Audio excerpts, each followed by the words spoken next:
Vision loss is complex. Just because we can move around without a cane doesn't mean that we can see your face from more than a few feet away. Unfiltered stories and experiences about life with low vision. How many thousands of waves have we missed out on? Hundreds and hundreds of handshakes have gone unreciprocated by me over the years. Jenny Bovard hosts Low Vision Moments. New episodes every month. Download this AMI podcast wherever you listen to podcasts.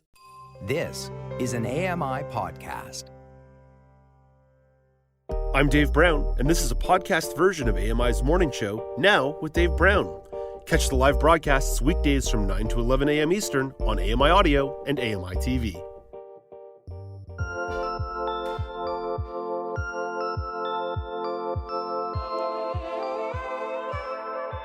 Welcome back. It's Now with Dave Brown on AMI. The country continues to reflect on the discovery of the bodies of over 200 children found on the grounds of a residential school in Kamloops, British Columbia.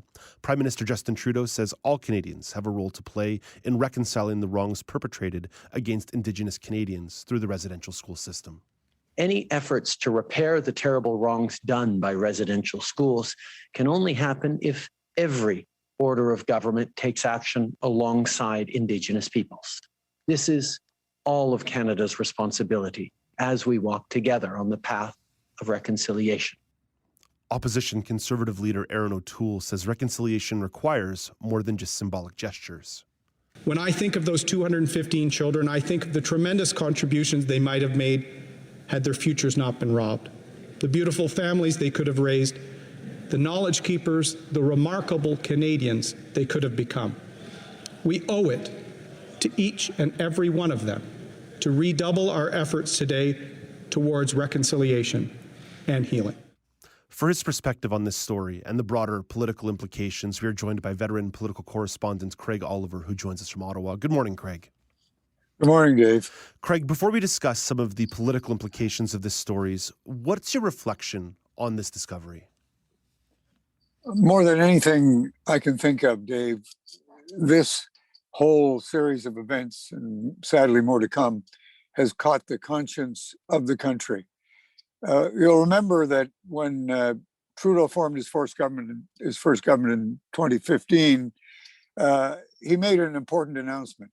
He said that the priority of his government, the most important matter at his desk every day, was going to be reconciliation with First Nations. And many of us asked afterward, and some still do, what does that mean exactly, reconciliation? How does it happen? Well, now we know. And I think the country will be watching closely to make sure that the Trudeau government takes decisive action now, which they say they will, and we'll be watching. As you say, Craig, there is going to be political action taken in response to this discovery. And even though the event itself is traumatic, is it possible that results in a less partisan and more cooperative process as the government strives to meet more recommendations of the Truth and Reconciliation Commission? Yeah, fortunately, Dave, I think it is very possible. Because remember, the Conservatives deserve whatever credit there may be for finally meeting this issue head on, which no Canadian government had done in 100 years.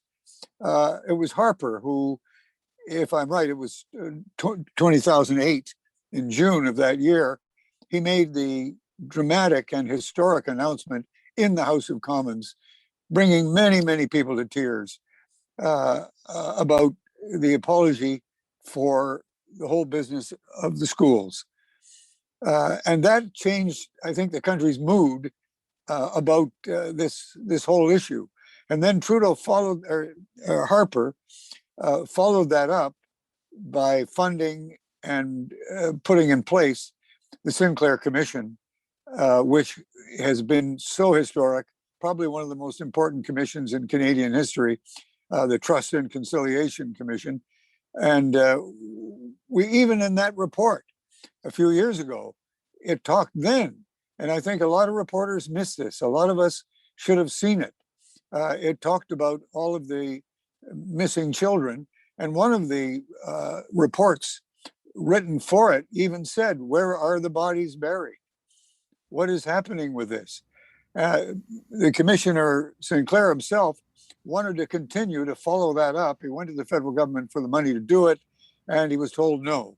I don't think we're going to be hearing many no's anymore. Craig, it will be a significant undertaking to not only identify and return the remains found in Kamloops, but to investigate the grounds of other residential schools across the country. There may be legal action. There may be significant auditing of records. All that to say, there's going to be lots of work that will span many areas of expertise. How do you think the government may handle that? Creating a new ministry, another commission? What do you think? I think it's there will be a need for some responsibility with somebody in the government beyond, I think, just the Minister of, what used to be called Indian Affairs, now First Nations Affairs. I think that they need to have someone with great respect, a minister who is widely supported, a minister who's able to deal with the opposition parties in a direct, helpful way. I think that's what is needed. It will need a focus. The Prime Minister will be on this a lot. That's my guess. But this could take years. It really depends, and we don't know yet exactly what the strategy will be. Whether they will operate in terms of mass graves, or whether, as most First Nations people are asking, they will try to track down the identity of each of these children, perhaps even by disinterment, and do a study to see what their relations were, and find.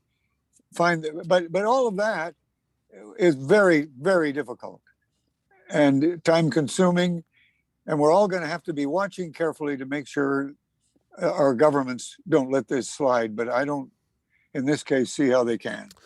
Yeah, Craig, it's a difficult story that is going to require action, and we appreciate your perspective on this one. Let's move on to another difficult story that's been plaguing the government. A retired Supreme Court justice has found that sexual misconduct in the military is as pervasive and destructive now as it was 6 years ago, and that significant changes are required to address the problem.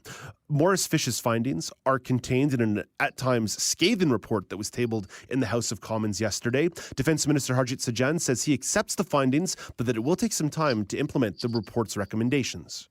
This is about making sure that we create an inclusive environment in the Canadian Armed Forces, and the implementation plan that we'll create is very similar to what we did in implementing the defense policy, a concrete plan with progress reports that'll be very transparent.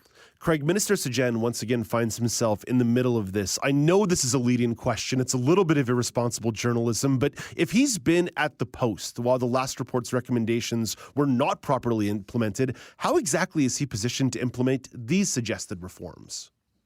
Dave, I think that's an absolutely fair question for anyone to ask. There's no reason to expect that Sajjan will do anything, because he has done nothing up to now. The Fish report points out that sexual misconduct in the military, and horrifically, he says, horrific circumstances in many cases, is rampant in the military. This was the military that Sajjan ran. Could he have ignored it? Could he have ignored? This is now the third former Supreme Court judge to announce and to make recommendations on what the government should do. Sajjan has been there for all of these reports, all of these recommendations, and he did nothing, absolutely nothing. He didn't even want to hear about it. And at one point said, well, this is all political. I didn't want to make it political. Well, of course it's political. He is responsible for his department. He's responsible for the morale in his department. And more than that, he's the key guy if there are going to have to be changes made in the department. He has failed abysmally. And I think if it were not for the fact that an election is so close, Trudeau would have little choice but dismiss him from that ministry. Craig, let's shift gears here a little bit to the vaccine rollouts. And even before we get into some of the political news, a bit of a personal good news on your end this morning.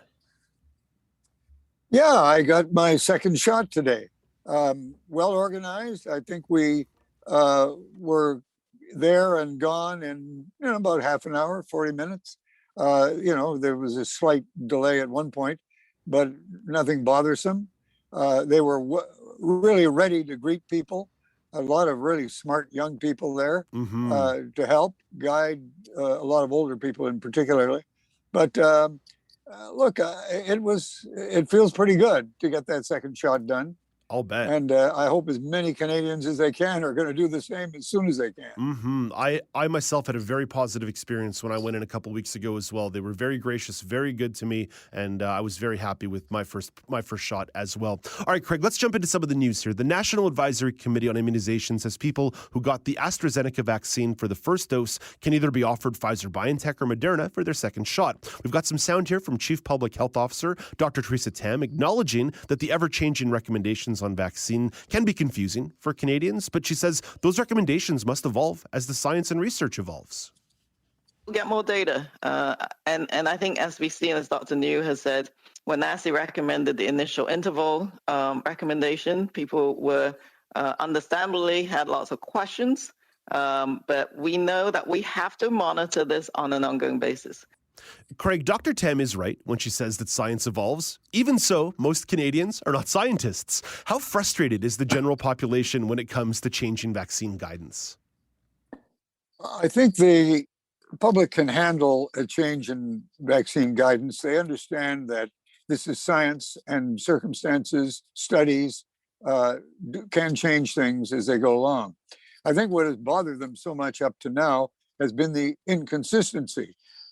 Different sides of the government of Canada's health department saying different things and making different recommendations.